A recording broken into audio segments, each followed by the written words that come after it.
Selamat pagi saudara-saudara. Selamat berjumpa dalam sapaan dan renungan pagi GKI Salatiga, Senin 11 Oktober 2021. Sebelum mendengarkan renungan, marilah kita berdoa kepada Tuhan. Tuhan Allah Bapa di surga, yang kami sapa dan muliakan dalam Tuhan Yesus Kristus. Kami bersyukur kepadamu karena Engkau masih memberi kesempatan kepada kami untuk berjumpa dalam sapaan dan renungan pagi. Kiranya Tuhan berkenan memimpin kami dengan Roh Kudus, agar kami dapat mengalami perjumpaan dengan Tuhan melalui renungan pagi ini.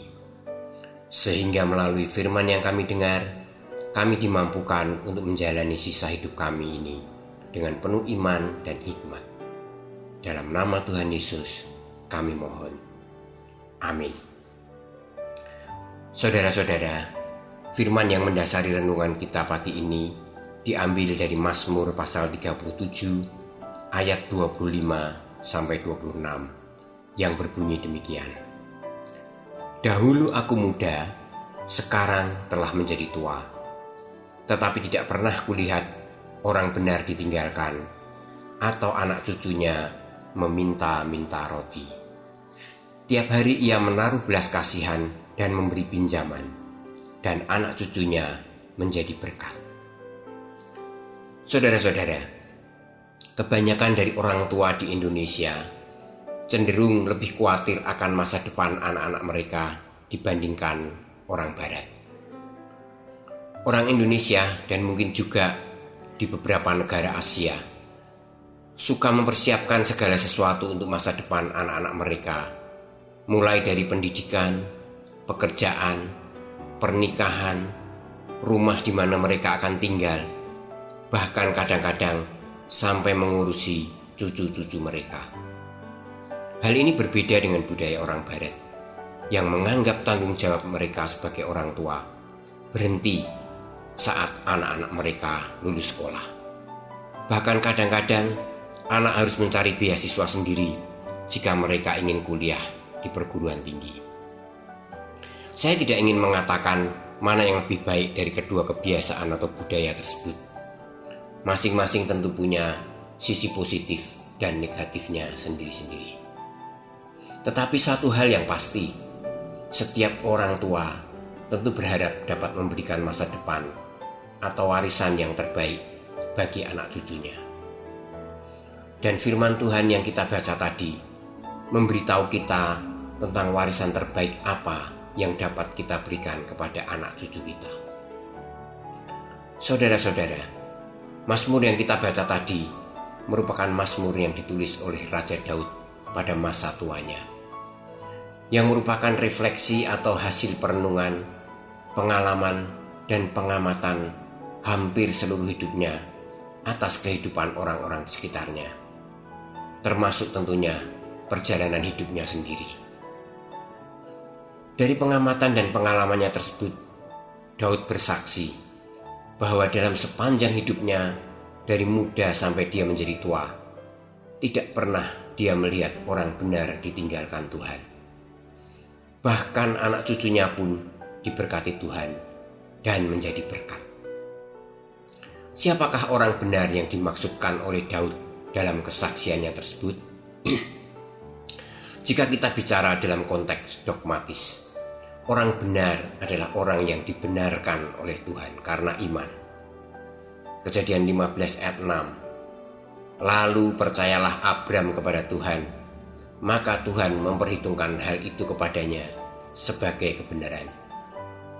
Juga dalam Roma 10 ayat 10. Karena dengan hati orang percaya dan dibenarkan, dan dengan mulut orang mengaku dan diselamatkan. Dengan kata lain, orang benar adalah orang beriman atau umat Allah. Tetapi Mazmur 37 tidak berbicara tentang orang benar dalam pengertian dogmatis. Sebab dalam Mazmur tersebut, Daud membuat daftar yang panjang yang berisi nasihat tentang bagaimana umat Allah atau bangsa Israel harus menjalani hidup sebagai orang benar. Sehingga orang benar di sini adalah orang yang benar dalam pengertian operasional, yaitu orang yang melakukan kebenaran secara nyata. Daftar yang dapat kita temukan ketika kita mencermati Mazmur 37, mulai dari ayat 1 sampai ayat 40, menunjukkan ciri-ciri atau kualitas dari yang disebut orang benar. Antara lain disebutkan tidak iri hati, percaya kepada Tuhan, berperilaku baik, setia, bergembira karena Tuhan, tidak marah karena keberhasilan orang lain, rendah hati, saleh, pengasih, pemurah, suka memberi pinjaman, menjauhi kejahatan, taat hukum, jujur, dan suka damai. Menurut Daud, orang benar seperti ini tidak akan pernah ditinggalkan Tuhan. Bahkan mereka akan meninggalkan warisan berkat bagi anak cucunya. Saudara-saudara, inilah warisan terbaik yang dapat kita tinggalkan bagi anak cucu kita, yaitu dengan menjadi orang benar. Bukan orang benar secara dogmatis saja, tetapi juga dan terutama menjadi orang benar secara operasional. Bagaimana hal ini dapat menjadi warisan terbaik bagi anak cucu kita?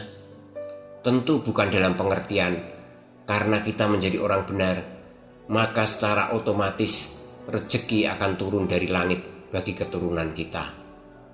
Sebab selain dikatakan bahwa anak cucunya tidak akan meminta-minta roti, juga dikatakan bahwa anak cucunya menjadi berkat. Bagaimana anak cucunya bisa menjadi berkat? Untuk dapat menjadi berkat, maka anak cucunya pun juga harus menjadi orang benar. Sebab hanya orang benar yang dapat menjadi berkat. Oleh sebab itu, warisan terbesar tersebut tidak lain adalah keteladanan hidup kita sebagai orang tua kepada anak cucu kita. Sebagai orang tua, kita perlu menjadi orang benar, yaitu orang yang secara operasional dan konsisten melakukan segala yang baik dan benar. Operasional berarti nyata atau konkret dan dapat diobservasi. Sedangkan konsisten berarti tetap teguh dan terus melakukan kebenaran apapun yang terjadi.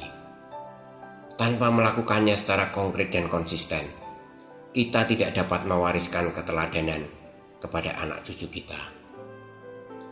Saudara-saudara, dalam rangka bulan keluarga ini, firman Tuhan mengingatkan tanggung jawab kita sebagai orang tua. Jika kita ingin mempersiapkan masa depan yang baik untuk anak cucu kita, hal terbaik yang dapat kita wariskan adalah keteladanan hidup sebagai orang benar. Dengan tongkat estafet menjadi orang benar yang kita teruskan kepada generasi penerus kita, maka kita pun akan menjadi keluarga yang benar. Dan keluarga orang benar adalah keluarga yang diberkati dan menjadi berkat. Amin. Tuhan memberkati saudara-saudara. Mari kita berdoa. Bapa di surga, terima kasih kami sudah boleh merenungkan firman-Mu. Kami mengakui ya Tuhan, bahwa selama ini kami belum dapat menjadi teladan bagi anak-anak kami. Ampunilah kami dan ajarkanlah kami sebagai orang tua untuk menjadi teladan bagi mereka, supaya mereka boleh menjadi orang benar yang diberkati dan menjadi berkat. Kami serahkan juga hidup kami dan keluarga kami pada hari ini. Jikalau sebentar lagi kami akan memulai segala aktivitas kami, kiranya Tuhan menolong kami semua dalam setiap aktivitas tersebut, agar kami dapat melakukannya dengan aman dan dijauhkan dari bahaya pandemi. Kami bersyukur bahwa saat ini pandemi COVID sudah mereda. Kiranya Tuhan menolong kami semua untuk dapat melewati pandemi ini dengan tetap teguh dan percaya bahwa Tuhanlah yang berkuasa dan bekerja mengendalikan semuanya ini untuk kebaikan kami semua yang berharap kepadamu. Hanya di dalam nama Tuhan Yesus kami berdoa. Amin.